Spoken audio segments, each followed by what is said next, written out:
Hi, welcome to another Witch Doctors How To. Today we're going to show you something you can do yourself. It's not even a service or part that we offer. It's just something you can do yourself. I see a lot of guys, I get a lot of calls on the phone, a lot of emails about tinting your turn signals or tinting your tail lights with the spray tint.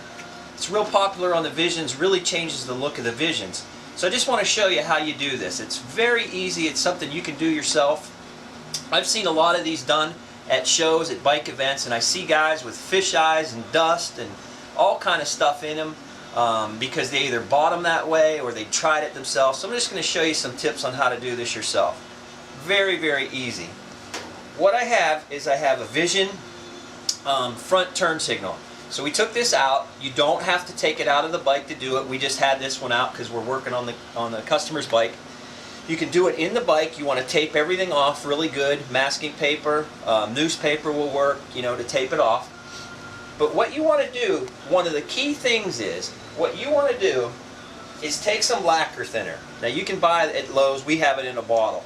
But you just want to take some lacquer thinner, some paper towels. You can use a clean towel, doesn't really matter. Just make sure your towel's clean. Nothing with grease, oil, laundry soap, nothing like that. You want to do that. So what you're going to do is you're just going to pour the lacquer thinner on there. It won't hurt it. Take your towel and you're just going to wipe that really good. And lacquer thinner evaporates fast, so you may have to do it a couple times. Now, the one thing you're going to want to do, and this is one spot where people miss, on the lights you have these little ribs on here. I'll show you. There's a little ribs there. You want to take kind of your fingernail and get right on side of that rib on both sides. And even around here on the light, you have that like indentation. Take your fingernail and stick it down in there and get it right in that crack, and you'll see how much dirt you get out of there even after you think it's clean. So make sure you do all that on those ribs and get that really clean. Now, the other important thing is don't touch it now. Once you get it clean, don't touch it. The last step you want to do is you take a tack rag. Tack rags, you can get them at parts stores, you can get them at Lowe's. It's just simply a little cloth that kind of has like a waxy film to it. And what it does, it picks up the dust because your towel, your paper towel, whatever you use is going to leave lint on there. So you just want to take it, you don't want to scrub with this. You just want to do it real light, just go around, get in all those cracks, those little edges, the ridges, make sure you get in all that stuff. Do that really good. And that'll keep all the lint, it'll take it all off of there. Now we hang it up to do it. Now what we use is the Rust-Oleum lens tint. This is translucent black. You just spray it on. Spray can. You want to make sure you shake it up really good. You know, shake the hell out of it. Shake it up good. And then the one thing you want to do is just give it a little spray before you get it going. And take a piece of cardboard or something so you can see it. Don't spray it on that light yet. Spray it until you see that it's actually coming out black.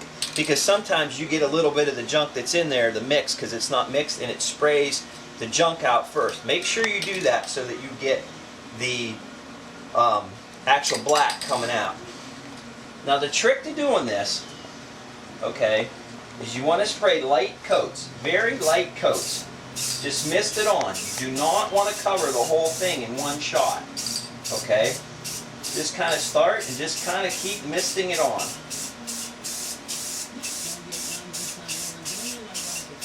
Okay? Now, what you're going to want to do is you're going to want to let that, give it 10, 15, 20 minutes depending on how humid it is, how cold it is where you're at. You want to do this stuff 75, 80 degrees, something like that. Just keep misting a couple layers on there. Make sure you twist it and turn it so you get all the angles. Again, if this is in the motorcycle, you can't get all those angles. So you got to kind of walk around and do the best you can. Get underneath when you're on the bike. Get underneath and spray it underneath, but do all that. So what you're going to want to do is once you get the first kind of dust coat on there, you can still see, you can kind of see the black, but you can still see a lot of the orange. Just give it a few minutes, like I say, 15, 20 minutes. Let it tack up. Try to keep it in a spot where you're not going to have dust. The kids are running through, the dog's running through. Make sure you don't have a lot of dust going. And then you're going to let that dry up, and then we're going to come back in a minute and we're going to show you how to put a second coat on. Okay, so we're back going to do the second coat. So as long as it's not wet, you don't want to tack rag it, you don't want to do anything like that again. If you have a giant chunk of something went in it, then you're going to have to fix that. But you shouldn't have any dust in it, you shouldn't have anything. So you're going to just kind of do the same thing again. Shake the can, spray it out, make sure you got, paint coming out. And just do the same thing. Just mist it on. And don't worry, if this takes you 10 coats to do it because you're nervous about, running it or whatever, don't worry about it. Just, take your time and do it.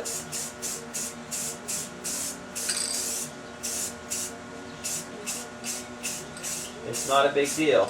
And the other trick to this is, if you were to screw it up, let's just say you got a big run in it or whatever, it's not the end of the world.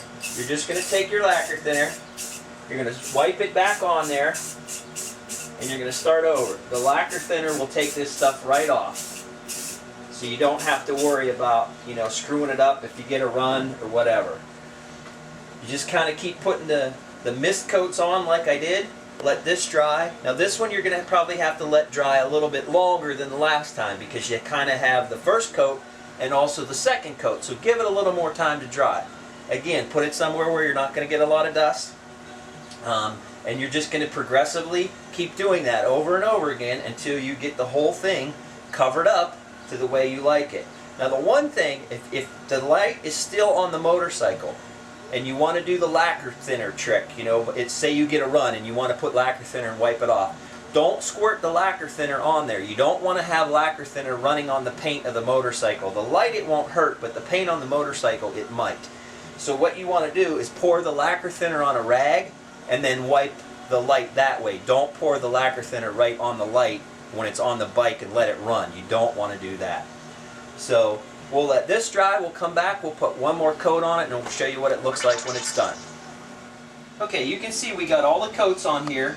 Everything's dry. The one thing you can do is when you spray your last coats and you get everything covered real good, you may think it's dry because you can touch it or whatever and it doesn't feel wet. It doesn't mean it's dry. I've done these before and you think that, but then you put your finger in it and you leave a fingerprint. And you can't, this stuff you really can't sand it back out. You can't buff it back out. It's basically ruined if you got a fingerprint. So what I tell people, put it out in the sunshine, leave it sit overnight, 24 hours. Read the directions on the can. None of you are going to do that, I know. I don't either, but read the directions on the can and it'll tell you how long it takes to dry. But that's really all there is to it. It's really that easy. If you look at it a little closer here, you can see there's pretty much no dust in there. Definitely no fish eyes. The paint sticks good. If you are one of those people that you just got to touch it in a spot where you're not going to see it. Don't touch it right on the lens. Touch it in a spot where you're not going to see it and see if it's wet, dry, whatever. The one thing that's different about this, and a lot of guys will say, no, you have to sand it. You have to scuff the light up. Here's the problem with that. One, it really doesn't make any difference and you're going to see sand lines. Unless you know how to sand and what grit paper to use, it's not going to work for you. You're going to have a mess. The other thing is, let's say you put this on there and you don't like it. The lenses are too dark, the light doesn't light up. You can pour lacquer thinner back on this. The stuff will run right off. So you can start right back from scratch, put them on there, you don't like it, take that bottle of lacquer thinner, just squirt it on there, let it set for a couple seconds and you'll see the paint starting to dissolve and run off. Just keep flushing it, just keep washing it with that and let it run completely off and then take your rag and wipe it clean. You will have back to your same light again. It'll be just the way it was. If you were to sand it, your light would all be all scratched up and you really couldn't reuse that. So with this way I'm showing you, you don't sand it, you just put it on like I showed you, do it, and everything's good. If you don't like it, you just wash it back off and you're not out anything. Again, if it's on the bike, if the light's on the bike, don't do the washing off thing because you don't want the lacquer thinner to run down on the bike. So you don't want to do it on the bike if it's that. Only do that if the light's off. The other thing that we've done and experimented is you can take shapes, whatever you want. Say you want to make a circle. You can kind of cut a piece of masking tape out in an oval shape and put it on there and put one here, maybe bigger, smaller, whatever, and make yourself kind of a pattern. masking tape, and then you know, spray the paint on there and everything, and once it's dry, peel the masking tape off, and you'll have your different colors. You know, you'll have the yellow, the amber lens under there. You'll have it in different shapes. You can maybe put some lines, some masking tape with some lines. You can experiment and make something cool. If you have a plotter and you can actually make decals, or you have a buddy, you can maybe make a victory or something and tape that on there and paint it, and then peel that off, and the lens underneath, the yellow orange lens underneath will show through. Kind of look cool, and when it lights up and blinks, if you do it right over where the light bulb is, that victory will look like it's blinking. So you can play around, and again, if you don't like it, rinse it back off and start over. If you were to sand it, you'd be ruined. You couldn't do it. So that's just an extra little tip if you guys want to try something, experiment on your bikes and try something. And the other thing is, if you don't like, if this is too dark for you, just put less coats on. It's a little bit harder to do because you'll see splotches. You know, you have to spray the paint really even. If you do it lighter coats, you're going to see those splotches, so you have to be really careful. But we'll show you what this looks like on the bike. We'll just take some pictures for you and show you what it looks like on the bike. But that's how easy it is to paint your own lenses. You don't need to pay somebody to do this. This is really easy, and you can have fun with it yourself. So thanks for watching.